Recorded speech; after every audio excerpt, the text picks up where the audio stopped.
सभी को मेरा नमस्कार। मैं श्रीमती ममता चौहान हिंदी टीजीटी आपके सामने पुनः प्रस्तुत कर रही हूँ एक नई वर्कशीट के साथ। वर्कशीट नंबर 41 दिनांक 7/10/2020 और हिंदी की कविता है बच्चे काम पर जा रहे हैं। कविता शुरू करने से पहले मैं आपसे सिर्फ 2 मिनट बात करना चाहती हूँ कि बच्चों, जैसे आप बचपन में शिक्षा और अन्य सुविधाओं से खेल कूद पनप रहे हो, आप लोगों का विकास हो रहा है, पर क्या आप जानते हैं कई बच्चे आर्थिक और सामाजिक परिस्थिति के कारण वो आज भी खेल कूद और शिक्षा से दूर हैं और ना तो वो खेल पा रहे हैं, ना उन्हें पुस्तकें मिल पा रही हैं। कुछ इस तरह की जो विषय समस्या है जिसे हम बाल मजदूरी के नाम से जानते हैं, जिसमें बच्चों को 14 साल से कम के बच्चों को काम पे जाना पड़ता है। उसके लिए कई तरह के रोकथाम भी करने चाहिए। बाल व्यापार की रोकथाम हम सब मिलकर करें ये काम। या बाल मजदूरी है अभिशाप, बालकों से मजदूरी करवाना है पाप। आप देख रहे हो चित्र में एक छोटा बच्चा पत्थर तोड़ रहा है हथौड़े से और एक बालिका बर्तन मांज रही है, और इन दोनों के देख के लग रहा है कि इनकी उम्र 14 साल से कम है।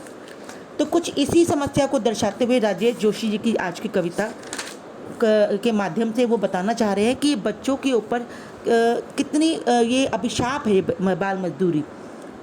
हालांकि संविधान के जो अनुच्छेद 24 में कारखानों आदि में नियोजन के प्रतिषेध का उल्लेख किया गया है, जिसके अनुसार 14 वर्ष से कम आयु के किसी भी बच्चे को किसी कारखाने या खान में काम करने के लिए नियोजित नहीं किया जा सकता। पर आज भी हम अपने आसपास देखें तो कई ढाबों में, कारखानों में, मिलों में मजदूरी में काम करने वाले बच्चे आपको दिख जाएंगे, और ये एक ऐसी भयानक स्थिति है जिस पर प्रकाश डाला आज की इस कविता के माध्यम से। चलिए शुरू करते हैं। कविता शुरू करने से पहले मैं आपको थोड़ा उनके जीवन परिचय, राजेश जोशी जी जो इस कविता के लेखक कवि हैं, उनके बारे में बताना जा रही हूँ। राजेश जोशी का जन्म मध्य प्रदेश के नरसिंह जिले में 1946 में हुआ। उन्होंने एमएससी और एमए की डिग्रियों को हासिल किया, बैंक में नौकरी करने लगे। पढ़ाई खत्म करने के बाद ही उन्होंने पत्रकारिता भी आरंभ कर दी। उनकी कविताओं के अलावा कहानियाँ, नाटक, लेख, टिप्पणियाँ भी उन्होंने लिखी। कुछ नाट्य रूपांतर भी किए। लघु फिल्मों के लिए पटकथा लेखन का कार्य भी किया। कई भारतीय भाषाओं के साथ अंग्रेजी, रूसी, जर्मन कविताएं भी उन्होंने लिखी। उन्होंने इस कविता के द्वारा जीवन के संकट को उभारते हुए जो बच्चों की जो छीन लिया गया है उसकी पीड़ा व्यक्त की है। आइए अब कविता पढ़ते हैं। बच्चे काम पे जा रहे हैं, कोहरे से ढकी सड़क पर बच्चे काम से जा रहे हैं। तो आप देखिए,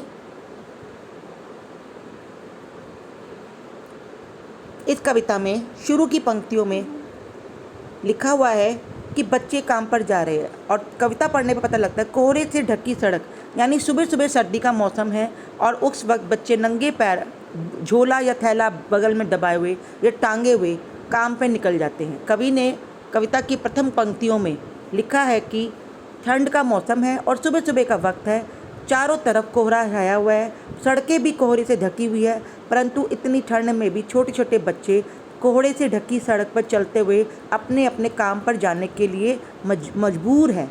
समाज में व्याप्त बाल मजदूरी जैसी समस्या पर चिंतन करते हुए कहा है। आइए कविता को देखते हैं फिर से। हमारे समाज की सबसे भयानक पंक्ति है। भयानक है इसे विवरण की तरह लिखा जाना। ये एक सबसे भयानक है इसे विवरण की तरह लिखना। इसको विवरण नहीं देना, इसको एक प्रश्न की तरह पूछा जाना चाहिए, लिखा जाना चाहिए इसे सवाल की तरह कि काम पर आखिर बच्चे क्यों जा रहे हैं। हमारे आसपास के लोगों को या समाज में फैले लोगों को इन छोटे छोटे बच्चों की इस भयानक स्थिति पर ध्यान देते हुए ये जानना चाहिए कि पढ़ने लिखने की इस उम्र में बच्चों को अपना पेट पालने के लिए आखिर क्यों जाना पड़ रहा है। समाज में ये प्रश्न उठना चाहिए कि छोटे बच्चों को काम पर क्यों जाना पड़ रहा है, हालांकि ये उनकी खेलने कूदने और पढ़ने लिखने की उम्र है। तो आपको ये प्रश्न समझ में आ गया होगा। चलिए अब हम इसके प्रश्न देखते हैं, प्रश्नों पर गौर कीजिए। पहला प्रश्न है आपका, कविता की 2 पंक्तियों को पढ़ने के बाद आपके मन में क्या विचार आते हैं? तो इसका उत्तर देखिए।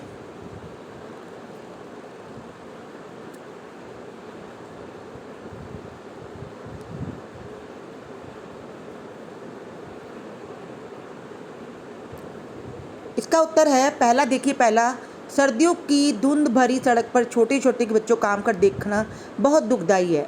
उनकी आयु अभी काम पर जाने की नहीं बल्कि खेलने कूदने और विद्यालय जाने की है। यदि वे अभी से बड़ों वाला कार्य करने को विवश कर दिए गए तो उनके बचपन का क्या होगा। अगला क्वेश्चन देखिए। अगला क्वेश्चन है, काम पर क्यों जा रहे हैं बच्चे। प्रस्तुत पंक्तियों में कवि ने इसे प्रश्न के रूप में तरत क्यों देखा है। तो आप ये दूसरा वाला उत्तर देखिए। छोटे बच्चों को काम पर भेजने का कार्य उनके माता पिता, अभिभावक और जीवन की विवशताएं हैं। इसलिए समाज प्रश्न किया जाना चाहिए कि बच्चे काम पर क्यों जा रहे हैं। यदि बच्चों ने काम पर जाना आरंभ कर दिया तो उनका बचपन कहाँ गया, उनके जीवन के लिए शिक्षा प्राप्ति का समय कहाँ गया, उनकी खेल कूद कहाँ गई, वे बच्चे अपना वक्त खोकर जल्दी बड़े हो गए। तीसरा प्रश्न देखिए आप।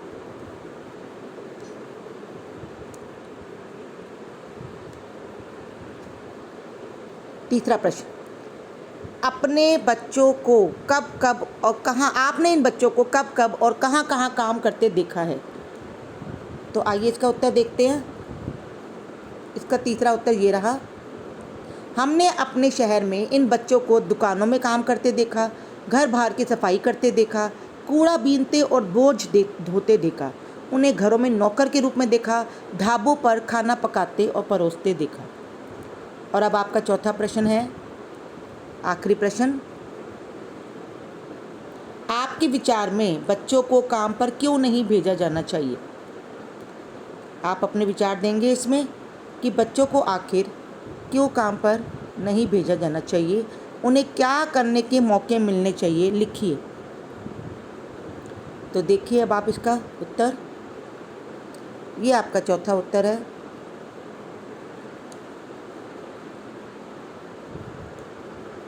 मेरे विचार में बच्चों को काम पर नहीं भेजा जाना चाहिए, उन्हें पूरा मौका मिलना चाहिए ताकि वो शिक्षा प्राप्त कर अपने पैरों पर खुद खड़े हो सके। उन्हें खेलने कूदने का उचित अवसर मिलना चाहिए ताकि वे तन मन धन से स्वस्थ बन सके।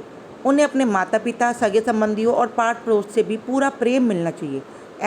ऐसा होने से ही उनके व्यक्तित्व का समुचित विकास हो सकेगा। तो आपने इन प्रश्नों के उत्तर देखे, मैंने आपको प्रश्नों के साथ उत्तर भी भेज दिए। तो आप ध्यानपूर्वक इन प्रश्नों को कीजिएगा और जो समझना है मुझसे आप कक्षा के बाद भी पूछ सकते हैं। आपका बहुत बहुत धन्यवाद।